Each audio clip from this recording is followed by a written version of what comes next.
Queria Mano, primeiro agradecer o convite. É sempre muito bom o bate-papo. Esse período aqui que a gente está passando de pandemia, por mais triste, né, que seja, por mais doloroso que a gente está enfrentando, também, para mim, particularmente, me fez conhecer muita gente online, assim, me aproximei de pessoas que possivelmente eu não conseguiria ter contato, né? Por exemplo, a gente aqui tendo esse bate-papo à distância, né? Uma distância grande, o Brasil é muito grande. Eu estou aqui no sul de Minas e mudei para cá agora há pouco. Vocês aí na Bahia, os dois estão na Bahia? Ou só você, Leopoldo? sim, sim. Então, me proporcionou encontros muito legais. Então, por esse ponto trouxe uma proximidade interessante assim online, né? Bom, a minha vida no yoga, o Leopoldo falou aí que parece que eu sou uma pessoa mais avançada já, que consigo falar fácil sobre yoga, desse caminho e tudo mais, mas é justamente o contrário. Eu sempre fui uma pessoa muito nervosa, difícil de me relacionar, principalmente na minha família, com os meus pais, muito fechado.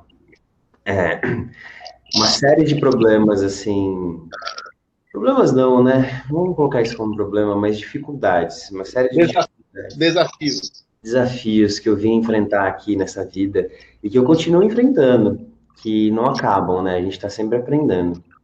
Mas eu entrei no yoga por acaso, na verdade, porque eu estava fazendo faculdade, eu tenho diploma de engenheiro, eu sou formado em engenharia mecânica, e na época que eu estava para me formar, faltava 6 meses para me formar. Na verdade, faltava um ano para me formar. Eu comecei a fazer um estágio e a faculdade ao mesmo tempo. Então, eu tinha uma aula por semana, um dia de aula por semana, né, o dia todo. O resto era de estágio. Nesse um ano, eu ia terminar o estágio e terminar a faculdade ao mesmo tempo. Porém, a faculdade onde eu estudava, uma faculdade estadual, entrou em greve. Então, eu terminei meu estágio e faltou mais 6 meses. Eu tive que voltar para a faculdade depois para fazer mais 6 meses. E como eu já estava terminando, eu tinha muito pouca matéria para fazer. Então, nesse período, eu estava acostumado com uma faculdade integral, que eu tinha matéria todo dia, fazia um monte de coisa na faculdade. Eu parei tudo, né? Tinha só 2 aulas por semana, uma de manhã, uma tarde, em outro dia. E eu tinha muito tempo livre. Aí eu falei assim, não vou ficar com esse tempo livre aqui não, vou arrumar coisa para fazer. Aí eu comecei a nadar, comecei a fazer academia, comecei a correr. E eu falei, nossa, tem uma escola de yoga aqui, deixa eu lá ver como que é. Cheguei, sem ter a dimensão do que é o yoga, né? Porque a primeira coisa que chega pra gente é mais a questão física, né? Tipo, as pessoas veem o yoga e, tipo, o pessoal ficando de cabeça para baixo, fazendo um monte de coisa com o corpo, né? Quase um contorcionismo, né? Que chega para as pessoas.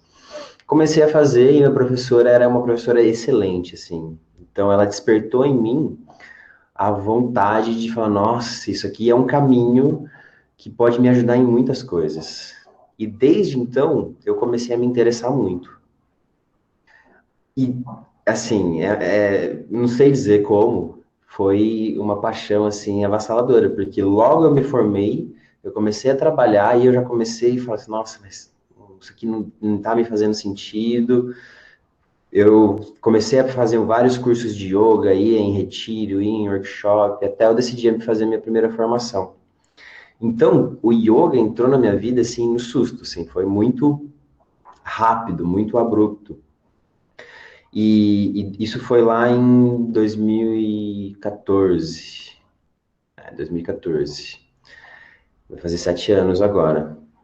E muita coisa ao longo desse processo foi mudando em mim, em termos das minhas relações, em termos da minha ansiedade, de como eu me relacionava com a minha família, como que eu me relacionava com os outros, o que que eu pensava da vida, como que eu enxergava a vida em si, né? O que a gente está fazendo aqui, tudo isso foi se transformando, se ressignificando e tudo mais. E foi assim que eu comecei o meu processo dentro dessa prática, que ela é vasta.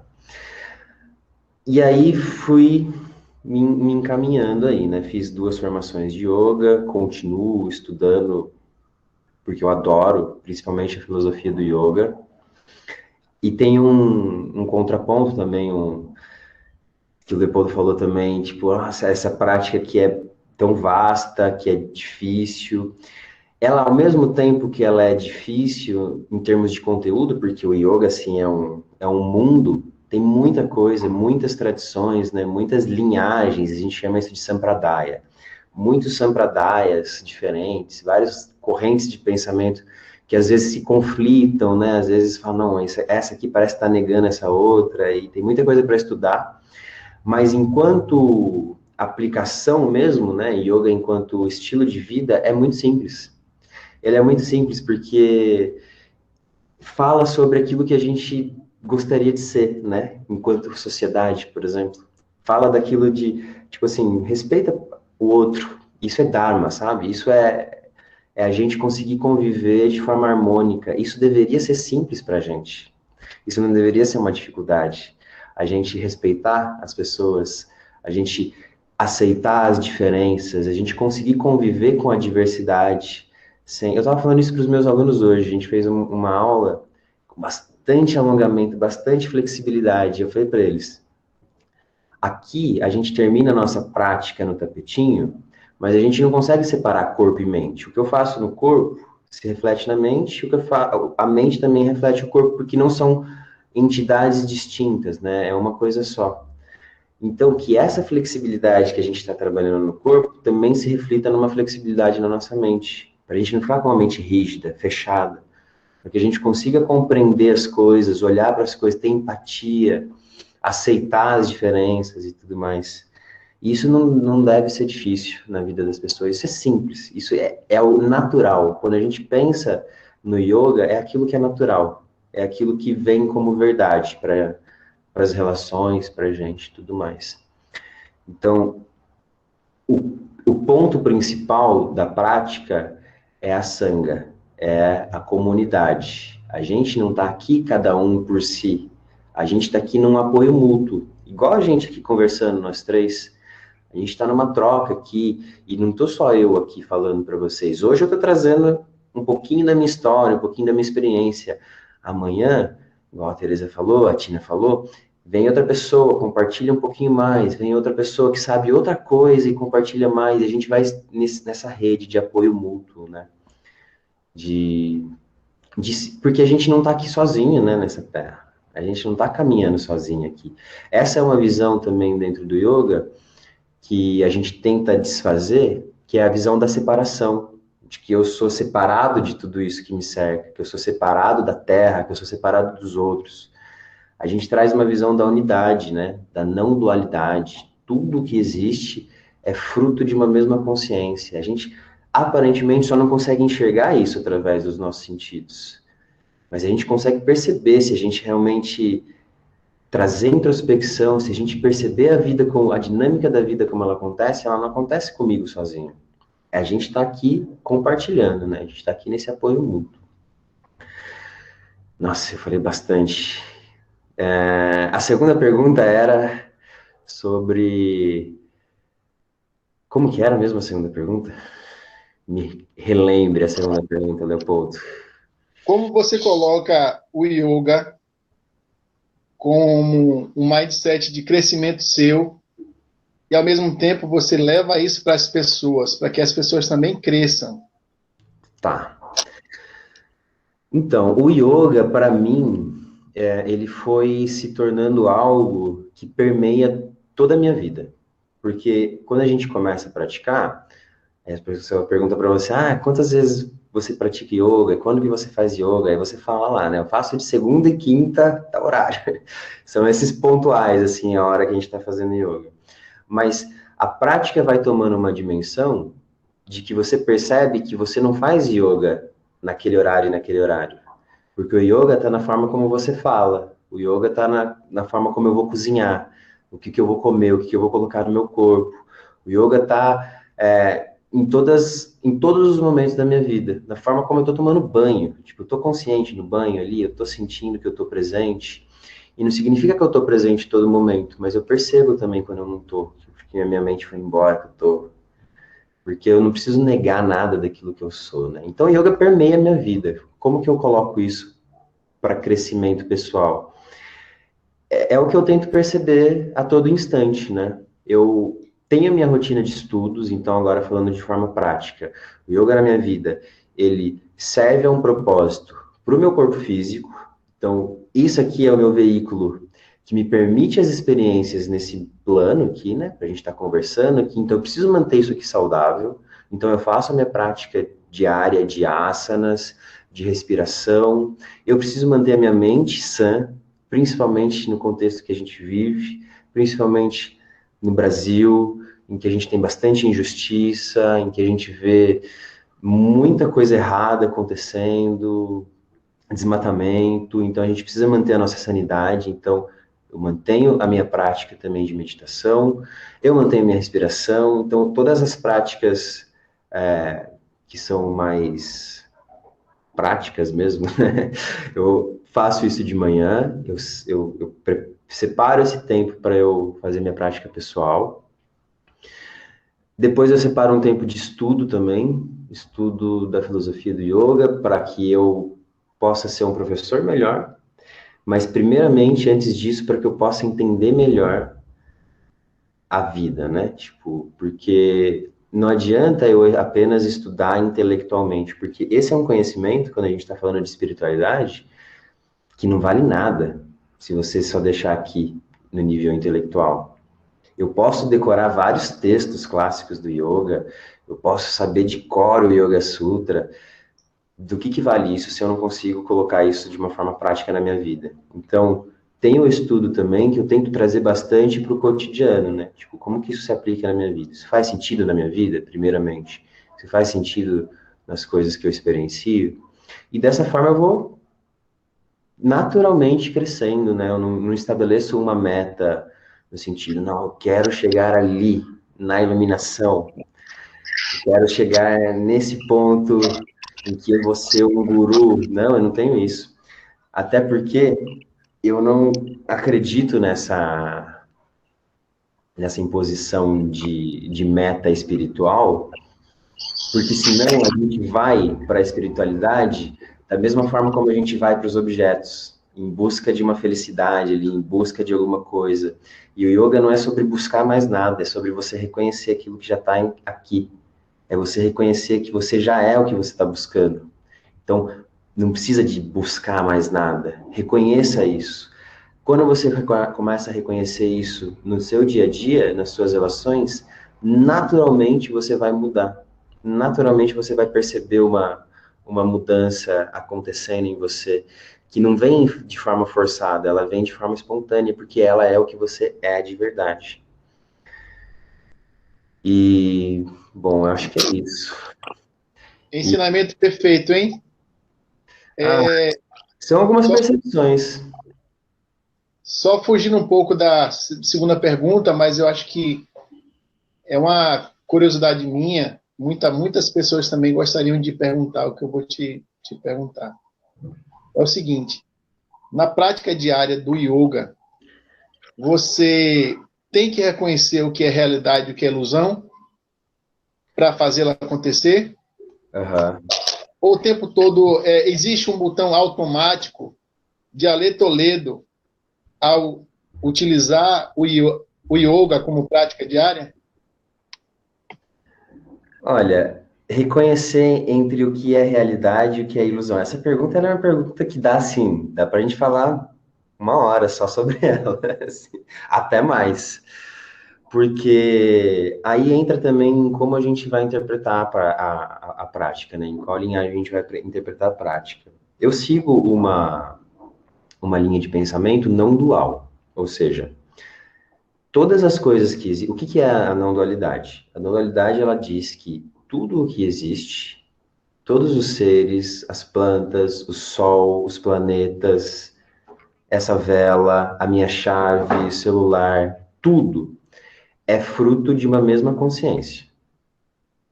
E essa consciência ela vai ter nomes, né, em algumas tradições. Então, na tradição védica, ela vai ser chamada de Brahman. Na tradição tântrica, ela vai ser chamada de Shiva. Mas é a pura potencialidade que dá origem a todas as coisas. Então, ela passa por um processo de densificação e dá origem a todas as coisas. Nesse sentido, se tudo é uma coisa só, se não existe dualidade, o que é ilusão? Tudo o que eu posso experimentar é real. A minha vida é real. As minhas relações são reais. Não existe uma ilusão no sentido de que as coisas são falsas. Então, a gente começa a olhar para a ilusão de uma forma diferente a partir desse ponto. Mas, aí vem a segunda parte, que é a ilusão, não no sentido de ser alguma coisa falsa, mas um erro de interpretação, a ilusão é eu achar que eu sou separado de todas essas coisas.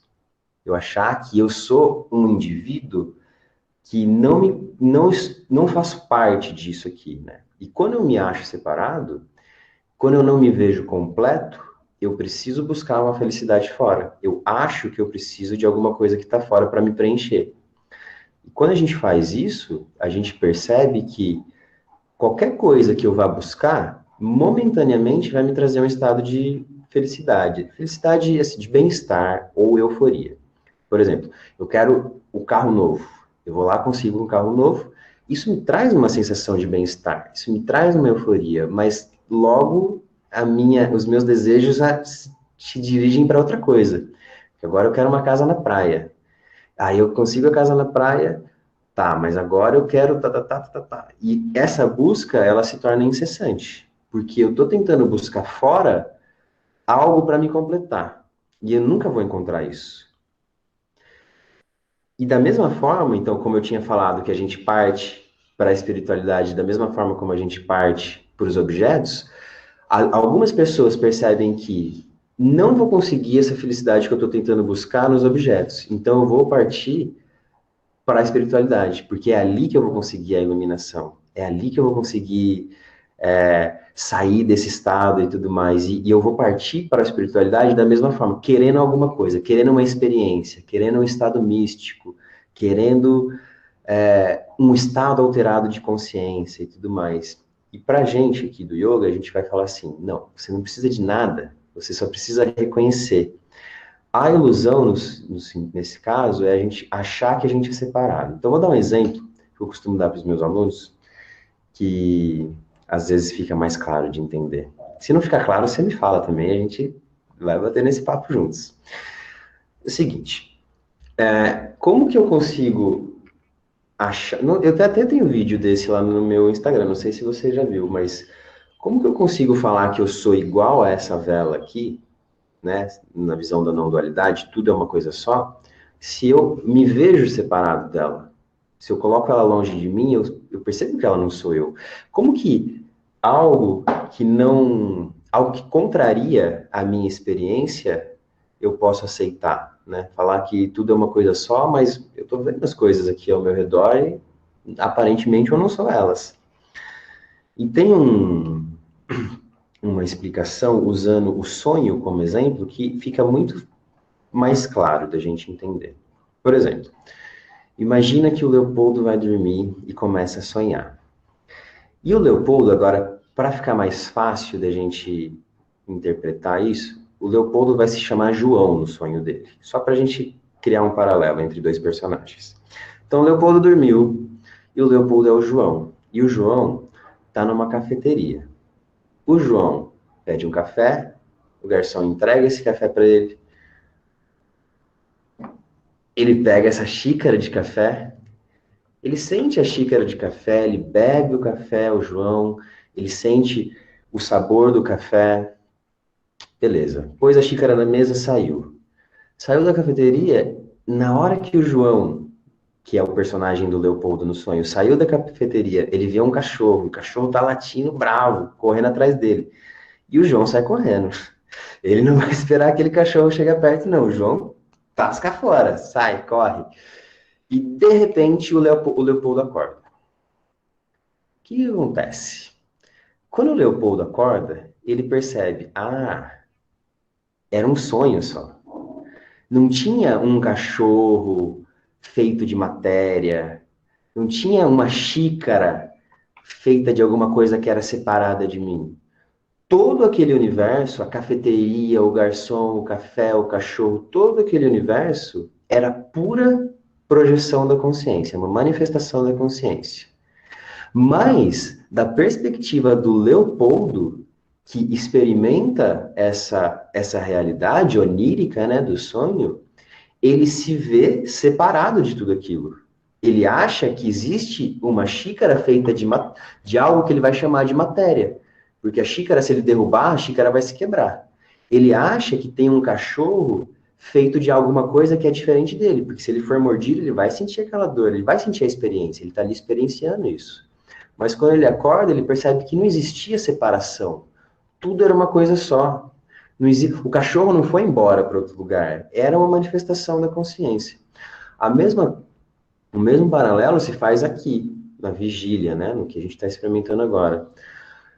Tudo emerge de uma só consciência, mas essa consciência também se localiza a partir da perspectiva de alguém, né, que vai experimentar toda essa consciência. Então, ela se localiza na perspectiva de várias perspectivas diferentes, né? De todas as pessoas que existem, de todos os animais e tudo mais, tudo que experimenta essa realidade. O fato da gente experimentar tudo isso a partir dos nossos sentidos faz com que a gente crie a impressão, e isso sim seria uma ilusão, a gente cria a impressão de que a gente é separado. Mas essa ilusão, essa separação é ilusória, ela não é real, ela é aparente, porque a gente experimenta a consciência pelo filtro dos nossos sentidos. Então a gente se acha separado. Enquanto eu não reconhecer que isso sim é ilusão, essa separação ela é ilusória, eu vou continuar buscando a felicidade fora. Eu vou continuar achando que eu sou incompleto, porque eu sou separado, então eu preciso me preencher. Qualquer busca que as pessoas façam não é uma busca pelo objeto em si, é uma busca por felicidade. Quando você quer um carro novo, não é o carro que você está buscando, é a sensação que aquele carro traz para você. Porque se fosse um carro qualquer, vamos supor, entre você comprar um Porsche e você comprar um Golzinho, se você soubesse com toda a convicção que aquele Golzinho te trouxesse muita felicidade, ia te trazer a felicidade do mundo todo, você ia comprar o Golzinho. Não importa se você tem um Porsche ali muito mais rebuscado. A sensação que a gente busca é essa sensação de, olha que legal, eu tenho isso, agora eu consegui isso. É esse prazer, não é o objeto em si. Por isso que essa busca ela é incessante, porque a gente vai estar sempre buscando esse prazer fora, enquanto eu não reconhecer. Isso sim é ilusão.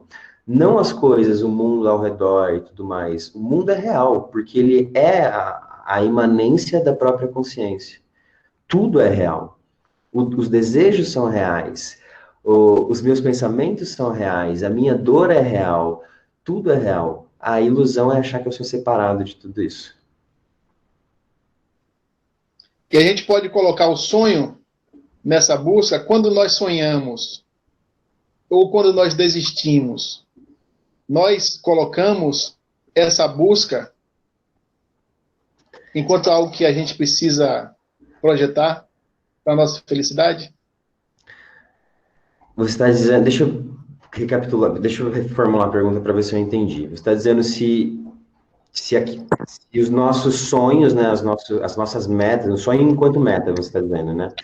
Se as nossas metas, elas entram nessa busca? Sim. Isso é uma resposta muito pessoal, né? Eu não vou dizer em relação ao yoga, o que o yoga traz sobre isso, porque são várias vertentes, né? Como eu disse, vários pensamentos, linhas de pensamento. Eu acho que sim, a gente...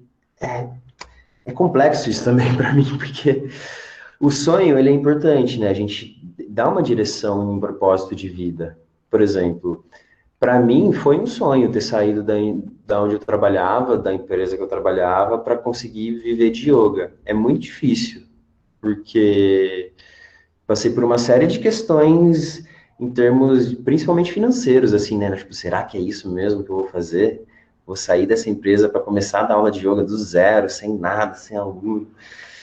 Mas eu me meti a cara e fui, assim, e foi a melhor coisa que eu fiz na minha vida, porque eu me imagino mais para frente, mais velho e tudo mais, com propósito, sabe, com preenchimento. Então, o sonho, se você consegue perseguir ele, se você consegue se investir nele, isso te traz uma sensação de completude muito boa, assim, porque no meu caso, né, é um sonho que não é um sonho sonhado sozinho, né? Tipo, eu divido ele com as pessoas. É muito gostoso, por exemplo, quando alguém vem me dizer, putz, você fez uma prática sua lá no YouTube, e, nossa, foi muito legal, porque tal, e começa a descrever. Cara, isso me preenche, porque eu falo, nossa, quando eu começo a duvidar e alguém me manda uma mensagem dessa, eu falo, não, é verdade, é isso, esse é o caminho, eu tô no caminho certo. Então, para mim, faz muito sentido a gente estabelecer essa meta, esse sonho e ir atrás dele. Mas também eu não romantizo as coisas, né? Eu não sou de falar, nossa, siga o seu sonho porque é a melhor coisa do mundo. A gente precisa ter muito pé no chão, assim, de entender que qualquer caminho vai ser um caminho tortuoso, assim, porque desafios vão aparecer. E também a gente vive num país em que muitas pessoas não são nem permitidas sonhar, né? Esse é o ponto. A pessoa pode até ter as ambições dela, mas ela vive num contexto que para ela não é permitido de sonhar, porque a gente vive uma situação de muita agressão com uma parcela da população específica, né? Se a gente for falar sobre a história dos negros, se a gente for falar da comunidade LGBT, principalmente das pessoas transexuais, como uma pessoa transexual vai sonhar nesse país? Sonhar conseguir um emprego em tal lugar. Essas pessoas não têm nem a chance de ter emprego. Para elas, o sonho é negado, né? É difícil a gente falar sobre isso, porque a gente tem que levar em consideração o nosso contexto social também, né? Tem gente que, desde que nasce, precisa trabalhar, né? Tipo, criança trabalhando porque precisa ajudar em casa ou porque é a única coisa que tem, nasceu ali num contexto de extrema miséria, de extrema pobreza, e, e o sonho para essas pessoas é negado, né? É muito triste. Para quem tem essa oportunidade, o mínimo necessário para ir atrás, eu acho que assim, se jogar com tudo que você tem, com o seu máximo, assim. E aí, nesse ponto, né, que eu falo que algumas pessoas não têm nem o direito de sonhar, é aí que eu acho que a gente entra enquanto atuadores na sociedade em que a gente vive, né? Como o que eu posso fazer muda essa realidade para as pessoas, né? Minimamente, porque eu não estou falando de mudar o mundo, eu mudar o mundo. Como que no contexto em que eu vivo, na minha comunidade local, eu consigo fazer ações, eu consigo fazer movimentos que comece a permitir que essas pessoas também possam seguir os sonhos delas. E isso ali é muito perverso. Vivemos em uma sociedade que ela tenta separar tudo, inclusive o que as pessoas podem e não podem fazer.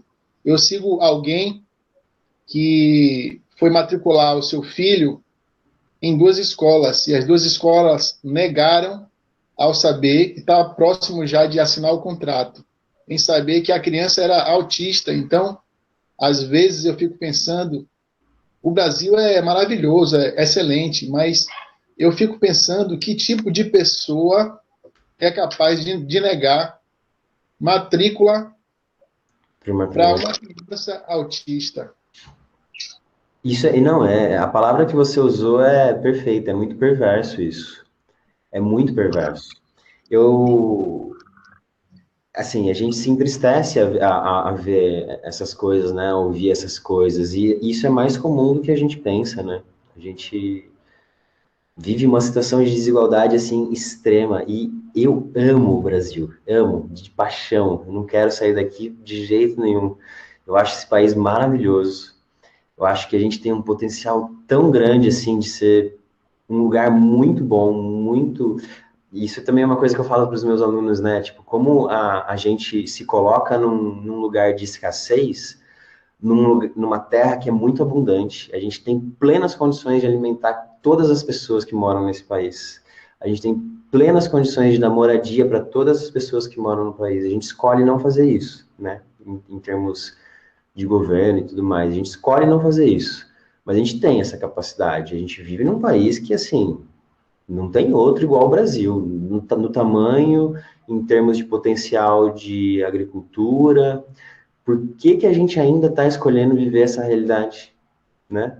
Por que que a gente ainda está permitindo que isso ocorra? Por que que a gente está segregando essa visão de separação? Ela é assim, ela é brutal para a gente enquanto ser humano, porque a gente cria barreiras, a gente cria fronteiras, a gente cria divisões, a gente cria padronização. A gente quer que a criança entra na escola, o único objetivo da escola é preparar ela para o mercado de trabalho, para o vestibular. Você não se prepara para viver, você está aqui numa experiência de vida. A gente está aqui para ter relações. E a última coisa que a gente aprende na escola é ter relação. A gente aprende a competir, a gente aprende tem que ser o melhor, não pode errar. Que jeito que a gente consegue viver numa sociedade justa assim, né? É complicado, são várias questões aí que a gente tem que desconstruir ao longo da vida, de como a gente foi aprendendo, né, ao longo desse processo e tudo mais, para que, da forma que eu disse, a gente consiga minimamente, na nossa comunidade local, permitir que aqueles que sofrem a maior parte da injustiça consigam também ter o seu lugar no sonho, né, nesse caminhar rumo ao sonho deles. Pois bem, então, como tudo isso tem a ver, tem como pano de fundo o yoga, o que você diria para as pessoas que pensam em desistir dos seus sonhos, ou que começam e não terminam? O que que eu diria para as pessoas que começam e não terminam?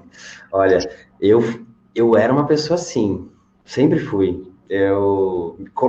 As pessoas, eu não sou muito de astrologia e tudo mais, eu conheço muito pouco.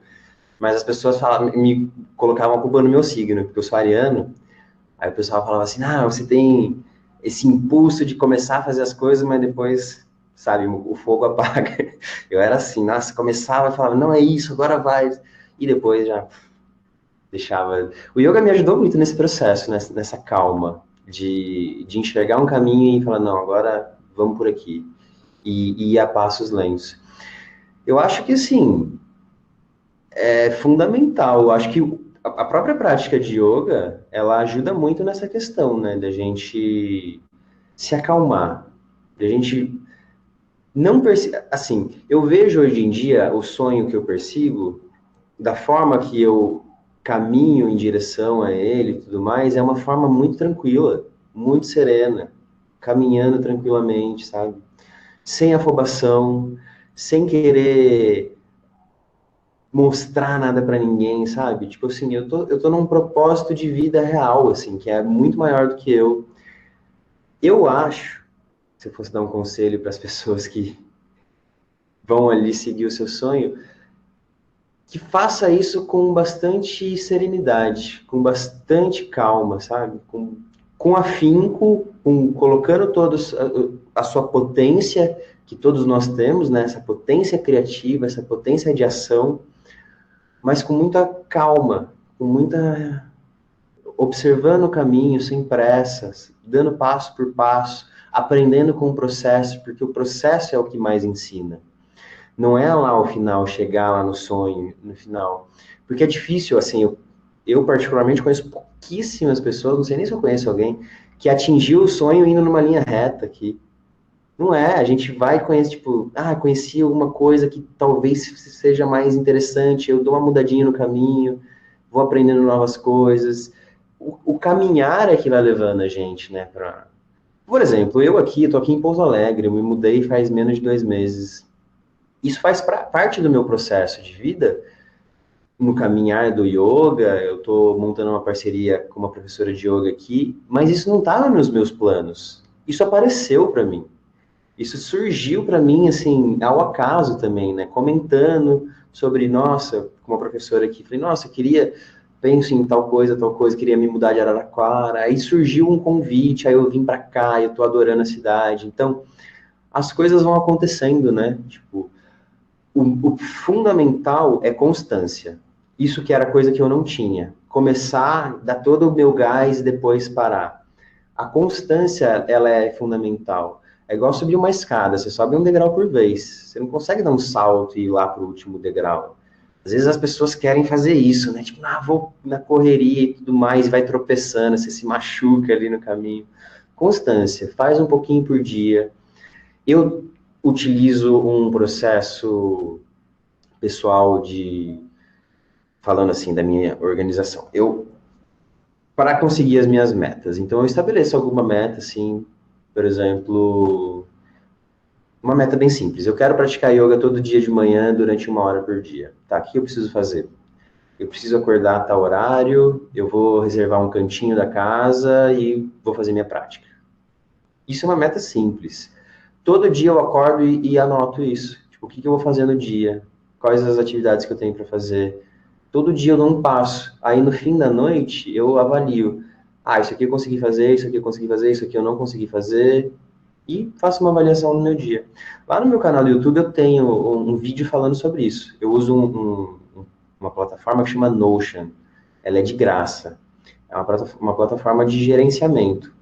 Ela é super simples de utilizar e eu organizo meu dia por ali. Então, eu tenho as minhas metas, né, o que eu quero alcançar e determinei os passos que eu preciso dar para chegar lá. Então, todo dia um passo. Tem dia que eu não consigo dar nenhum passo e tá tudo bem.